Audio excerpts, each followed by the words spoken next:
Drone టెక్నాలజీతో దోమలు లేకుండా చేస్తాం. హాట్స్పాట్లను గుర్తించి ఈ హాట్స్పాట్స్ ఏవైతే ఉంటాయో వాటిని గుర్తించి సీజనల్ వ్యాధులే సోకకుండా చూస్తాం. గత ఏడాది గద్దెనెక్కిన వెంటనే ముఖ్యమంత్రి చంద్రబాబు భీషణ ప్రతిజ్ఞది. మాటలైతే కోటలు దాటేసే కానీ చేతలు మాత్రం గడప కూడా దాటలేకపోతున్నాయి. రాష్ట్రంలో ఎక్కడ చూసినా పారిశుద్ధ్య లోపం, దోమల దండయాత్రతో ప్రజలు రోగాలు పాలవుతున్నారు. రాష్ట్రంలో పారిశుద్ధ్య నిర్వహణ రోజు రోజుకు దిగజారడంతో వ్యాధులు ముసురుకుంటున్నాయి. పరిశుభ్రత మెరుగుపరచడం కోసం అంటూ నిర్వహిస్తున్న స్వచ్ఛాంధ్ర కార్యక్రమంలో సీఎం చంద్రబాబు ఫోటో షూట్లు, ప్రచార ఆర్భాటం తరహా ఈ మినహా చిత్తశుద్ధి కరువైంది. గ్రామాలు, పట్టణాలు, నగరాల్లో అస్తవ్యస్తంగా మారిన పారిశుద్ధ్యంతో మలేరియా, చికెన్ గున్యా, విష జ్వరాలు, డయేరియా కూడా చుట్టుముడుతున్నాయి. జ్వరాలు, సీజనల్ వ్యాధుల బాధితులు చికిత్సల కోసం ప్రభుత్వ ఆసుపత్రులకు వెళితే భరోసా లభించడం లేదని రోగులు గగ్గోలు పెడుతున్నారు.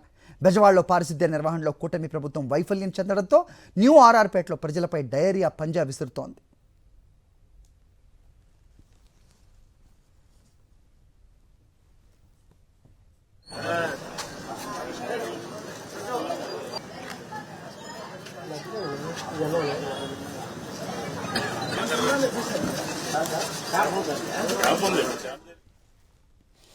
డైరీ కేసులతో బెజవాడ గజగజ వణికిపోతోంది.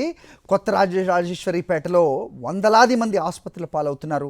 ఇప్పటివరకు సుమారు 300 మంది డయేరియాతో బాధపడుతున్నారు. ప్రభుత్వ లెక్కల ప్రకారం 273 కేసులుండగా ప్రభుత్వం 121 మంది చికిత్స పొందుతున్నారు. 152 మంది డిశ్చార్జ్ అయినట్టుగా ప్రభుత్వ లెక్కలు చెప్తున్నాయి. అయితే ఇళ్లలో కూడా, ప్రైవేట్ ఆసుపత్రుల్లో కూడా ఇంకా అనేక మంది బాధితులు ఉన్నట్టుగా తెలుస్తోంది. పూర్తి స్థాయిలో ప్రభుత్వం లెక్కలు చెప్పడం లేదనే విమర్శలు వెలువెత్తుతున్నాయి.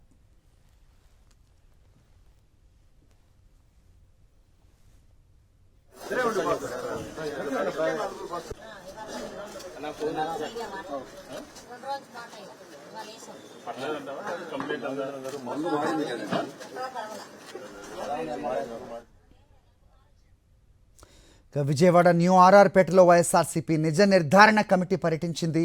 డయేరియా ప్రభావిత ప్రాంతాల్లో పర్యటించారు వైఎస్ఆర్సీపీ నేతలు. బాధితుల ఇళ్లకెళ్లి వారి సమస్యలను అడిగి తెలుసుకున్నారు. తమను సరిగా పట్టించుకోలేదని వైఎస్ఆర్సీపీ నేతల వద్ద డయేరియా బాధితులు ఆవేదన వ్యక్తం చేశారు. మెడికల్ క్యాంపుల వద్ద సరైన వైద్యం అందటం లేదని, స్థానికంగా ఆర్ఎంపీ వద్ద వైద్యం చేయించుకున్నామని తెలిపారు. రంగు మారిన నీటిని తాగుతున్నామంటూ బాధితులు వైఎస్ఆర్సీపీ నేతలకు వాటర్ బాటిల్స్ చూపించారు. డయేరియా ప్రభావిత ప్రాంతాల్లో మాజీ ఎమ్మెల్యేలు మల్లాది విష్ణు, ముండితోక జగన్మోహన్ రావు, సత్తెనపల్లి ఇన్ఛార్జ్ డాక్టర్ గజ్జల సుధీర్ భార్గవరెడ్డి, అలాగే ఎన్టీఆర్ జిల్లా వైఎస్ఆర్సీపీ అధ్యక్షుడు Devineni Avinash, mayor Rayana Bhagyalakshmi, deputy mayor Avuthu Sailaja Reddy, Guntur parliament పరిశీలకులు పోతిన మహేష్, షేక్ ఆసిఫ్, అలాగే పలువురు ముఖ్య నేతలు పర్యటించారు.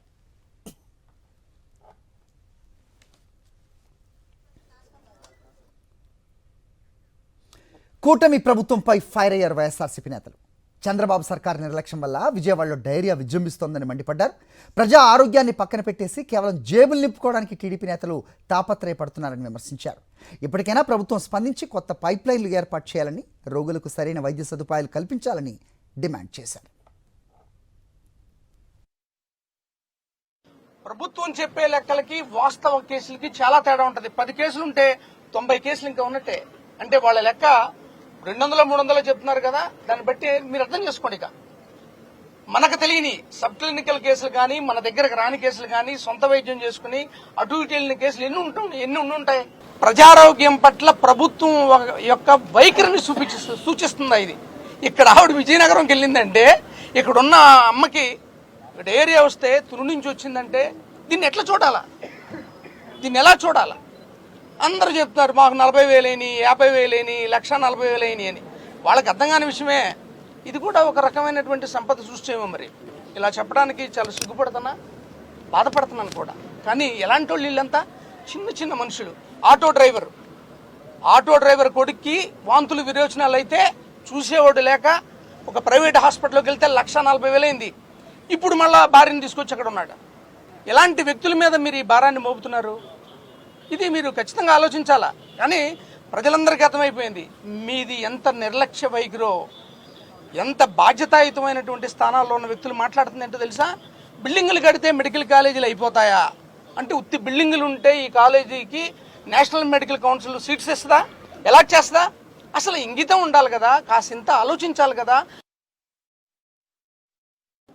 5 రోజులైనా ఈ సిగ్గులేని కూటమి ప్రభుత్వం నాయకులకి ప్రజా ఆరోగ్యం మీద ఒక శ్రద్ధ కానీ లేదు అని చెప్పని ఈరోజు వైఎస్ఆర్ కాంగ్రెస్ పార్టీ మేము అందరం గారు చెప్తున్నాం.